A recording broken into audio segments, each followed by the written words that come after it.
क्या आपने कभी सोचा है कि दुनिया का सबसे पुराना ज्ञान एक ही किताब में क्यों नहीं है? हजारों साल पहले एक इंसान ने भविष्य देखा था। उसने देखा था कि एक ऐसा समय आने वाला है जहां हम इंसानों की याददाश्त, हमारा मेधा शक्ति इतनी कमजोर हो जाएगी कि हम अनंत ज्ञान को संभाल नहीं पाएंगे। वो समय जो आज है। अगर उस दिन उस एक महर्षि ने उस विशाल ज्ञान के पहाड़ को 4 टुकड़ों में नहीं तोड़ा होता तो शायद आज हम अपना इतिहास, अपनी जड़ें, सब कुछ खो चुके होते। लेकिन रुकिए, सवाल ये नहीं है कि उन्होंने वेदों को बांटा, सवाल ये है कि उन्होंने इसे कैसे बांटा। उन्होंने इसे फिजिक्स, केमिस्ट्री या मैथ की तरह सब्जेक्ट वाइज नहीं बांटा। उन्होंने चुना एक अजीब सा तरीका, यज्ञ। क्यों? आखिर उन्होंने ज्ञान को बचाने के लिए कर्मकांड का सहारा क्यों लिया? और क्यों चौथे वेद को हजारों सालों तक वेद माना ही नहीं गया? आज हम डिकोड करेंगे वेद व्यास जी के उस मास्टर प्लान को, जो सिर्फ एक क्लासिफिकेशन नहीं बल्कि इंसान की दिमाग को हैक करने का सबसे पुराना ब्लूप्रिंट है। शुरुआत करते हैं उस समय से जब कागज और कलम का अस्तित्व नहीं था। ज्ञान किताबों में नहीं, ऋषियों के दिमाग में सुरक्षित रहता था। इसे कहते थे वेद राशि, ज्ञान का एक अनंत ढेर। कोई चैप्टर नहीं, कोई पार्ट नहीं, बस शुद्ध ज्ञान। लेकिन फिर समय का पहिया घूमा। द्वापर युग अपनी अंतिम सांसें ले रहा था और कल युग दरवाजे पर दस्तक दे रहा था। महर्षि कृष्ण द्वैपायन, जिन्हें हम आज वेद व्यास कहते हैं, वो एक विजनरी थे। उन्होंने आने वाले कल को देख लिया था। उन्होंने महसूस किया था कि कलयुग में मनुष्य की उम्र छोटी होगी और बुद्धि, जिसे हम मेधा शक्ति कहते हैं, वो क्षीण हो जाएगी, मतलब कम हो जाएगी। सोचिए, आज हम एक मोबाइल नंबर तक याद नहीं कर पाते हैं, तो उस समय के लोग उस अनंत वेद राशियों को कैसे याद कर पाते होंगे?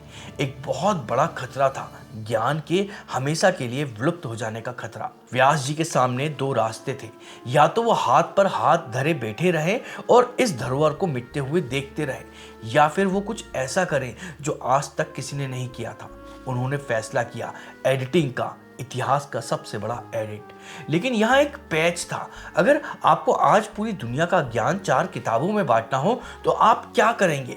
शायद आप एक किताब विज्ञान की बनाएंगे, एक इतिहास की और एक दर्शन की बनाएंगे, है ना? लेकिन वेद व्यास जी ने ऐसा नहीं किया। उनका विजन एकेडमिक नहीं था, वो फंक्शनल था, व्यवहारिक था। उन्होंने देखा कि उस समय समाज के केंद्र में क्या था। वो था यज्ञ।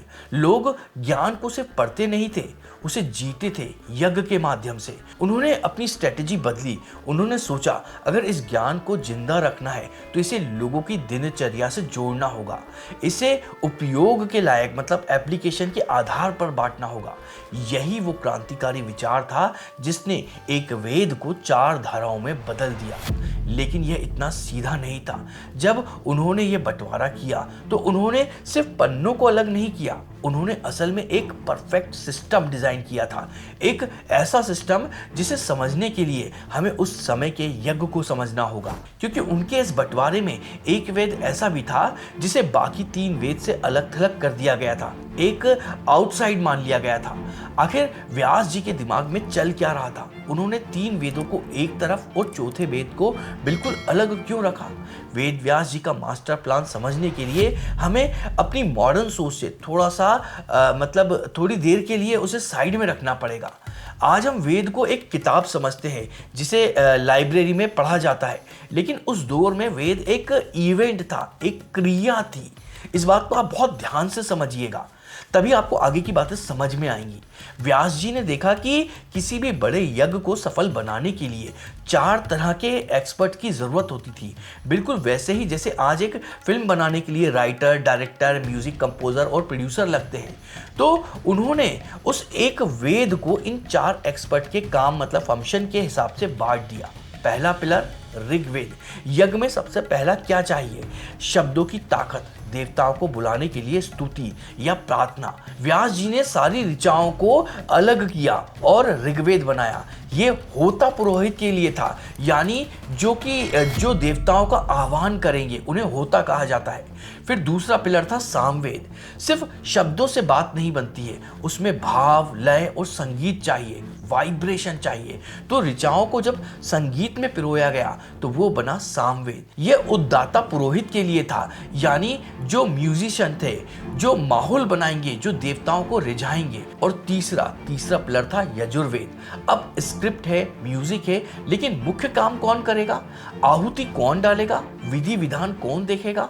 इसके लिए बना यजुर्वेद। इसमें कर्मकांड और विधियों के मंत्र थे। ये अध्वर्यु पुरोहितों के लिए था, यानी जो डायरेक्टर और एग्जीक्यूटर थे, जो स्टेज पर सारा एक्शन करेंगे, जो कि यज्ञ करेंगे असल में। इन तीनों को मिलाकर कहा गया वेद त्रयी। ये तीनों मिलकर एक परफेक्ट सिस्टम बनाते थे। ऋग्वेद ज्ञान देता था, सामवेद भावना जगाता था और यजुर्वेद कर्म करवाता था। ज्ञान, भक्ति और कर्म का ये अद्भुत संगम था। यहाँ तक तो सब ठीक था, देवताओं का काम हो रहा था, स्वर्ग की सीढ़ियां बन रही थी। लेकिन व्यास जी जानते थे कि यह सिस्टम अभी भी अधूरा है। एक बहुत बड़ी कमी है इसमें।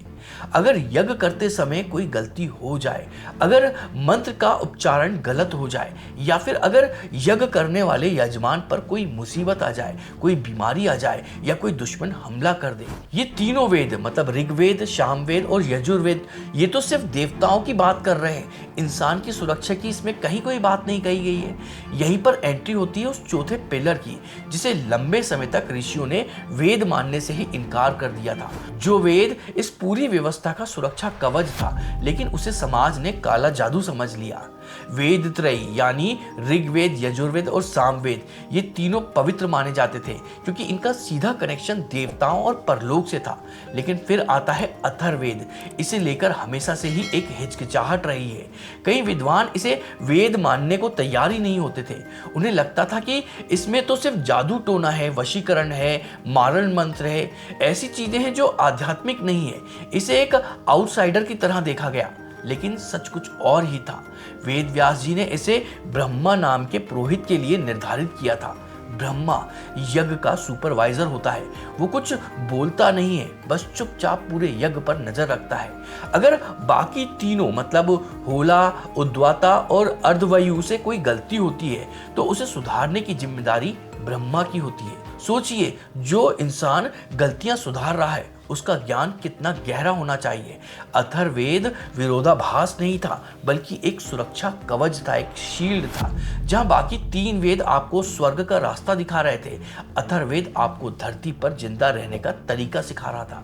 भाई, अगर आप बीमार पड़ गए या किसी दुश्मन ने राज पर हमला कर दिया तो आप यज्ञ कैसे करेंगे, ध्यान कैसे करेंगे? इसलिए अथर्ववेद में आयुर्वेद है मतलब हेल्थ है, इसमें राज्य रक्षा के मंत्र है मतलब डिफेंस है, इसमें मनोविज्ञान है मतलब साइकोलॉजी है। यह हमारे जीवन के लिए डिफेंस मिनिस्ट्री है और हेल्थ मिनिस्ट्री जैसा था। व्यास जी ने समझा कि सर्वाइवल के बिना स्पिरिचुअलिटी संभव नहीं है। शरीर स्वस्थ नहीं होगा तो आत्मा का ज्ञान कौन लेगा? अथर्ववेद ने वेदों को हवाई होने से बचा दिया और उन्हें जमीन पर उतारा। इसने साबित किया कि धर्म सिर्फ मंदिर में नहीं बल्कि हमारे शरीर, समाज और राजनीति में भी है। तो अब हमारे पास में 4 वेद हैं, पूरी लाइब्रेरी तैयार है। लेकिन व्यास जी का काम अभी खत्म नहीं हुआ था। उन्होंने जब इन वेदों को लिखा तो उन्होंने हर वेद के अंदर एक ऐसा स्ट्रक्चर डाला जो ऊपर से देखने पर बहुत बड़ा विरोधाभास लगता है। एक ही किताब के पहले पन्ने पर लिखा है कि यज्ञ करो तुम्हें सब कुछ मिलेगा, और उसी किताब के आखिरी पन्ने पर लिखा है यज्ञ तो एक टूटी हुई नाव है, इसे छोड़ दो। आखिर व्यास जी क्या कहना चाहते थे? पहले ललचाना और फिर मना कर देना? क्या यह कंफ्यूजन था या कोई बहुत गहरी साइकोलॉजी थी? अक्सर लोग कहते हैं कि वेदों में कंफ्यूजन है। एक तरफ कर्मकांड है, दूसरी तरफ ज्ञान है। ये दोनों बातें आपस में टकराती हुई लगती है, लेकिन ये टकराव नहीं है, ये एवोल्यूशन है, विकास है। व्यास जी ने हर वेद के अंदर 4 भागों को बांटा हुआ है: संहिता, ब्राह्मण, आरण्यक और उपनिषद। इसे ऐसे समझिए जैसे हमारा एजुकेशन सिस्टम है। सबसे पहले आती है संहिता और ब्राह्मण का भाग। ये प्राइमरी स्कूल है। यहाँ इंसान की इच्छाएं, मुझे पैसा चाहिए, मुझे अच्छी सेहत चाहिए, मुझे स्वर्ग चाहिए। वेद उसे डांटते नहीं है। वेद कहते हैं ठीक है, अगर तुम्हें ये सब चाहिए तो अनुशासन सीखो, यज्ञ करो। इसे कहते हैं कर्मकांड। यहाँ मकसद मोक्ष नहीं, भोग है, लेकिन धर्म के रास्ते पर यह बच्चों को चॉकलेट देकर स्कूल भेजने जैसा होता था। फिर आता है आरण्यक, यह कॉलेज है। जब इंसान जंगल मतलब अरण्य की तरफ मुड़ रहा होता है, उस तरफ जा रहा होता है, तो सवाल पूछने लगता है, मैं ये यज्ञ क्यों कर रहा हूं? क्या आग में घी डालने से सच में भगवान खुश होते हैं, या इसका मतलब कुछ और है?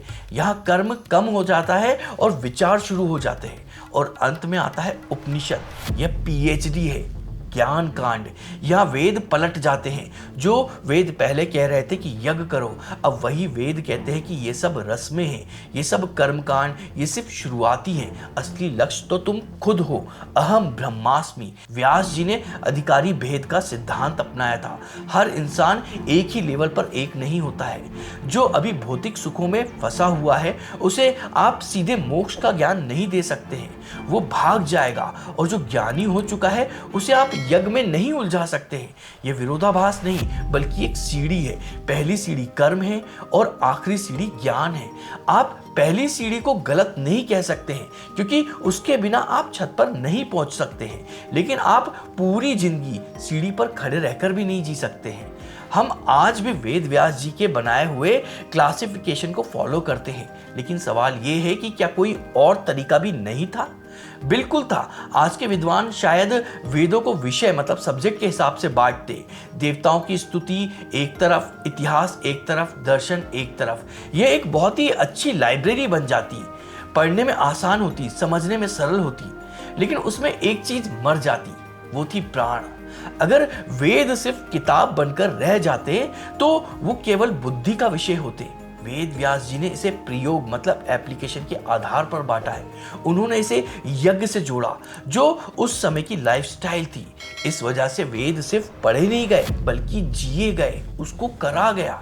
वेद व्यास जी ने सिर्फ पन्नों को अलग अलग नहीं करा था, उन्होंने एक ऐसी मतलब इकोसिस्टम बनाया था जो हजारों सालों के तूफानों को, आक्रमण को और बदलते वक्त के बावजूद आज भी वो खड़ा हुआ है। अगर वो उस दिन ये ग्रेट एडिट नहीं करते, तो शायद आज हम और आप ये ज्ञान की चर्चा नहीं कर रहे होते। तो अगली बार जब आप वेदों का नाम सुने, तो याद रखिएगा, ये सिर्फ धर्म ग्रंथ नहीं है, ये इंसान की चेतना को, उसकी कॉन्शियसनेस को नीचे से ऊपर उठाने का एक वैज्ञानिक नक्शा है। यही है वेद का आर्किटेक्चर, यही है सनातन का विज्ञान। अगर आपको हमारा यह वीडियो पसंद आया तो इस वीडियो को लाइक करिएगा और अपने साथियों के साथ में शेयर भी करिएगा। और अगर आप इस तरह के और भी वीडियो देखना चाहते हैं तो उसके लिए हमारे चैनल को सब्सक्राइब करिएगा। और हाँ, अभी ना कमेंट को स्वैप करके एक हाइप नाम का नया ऑप्शन आया है, तो इस वीडियो को हाइप जरूर करिएगा। तो चलिए मिलते हैं अगले किसी वीडियो में।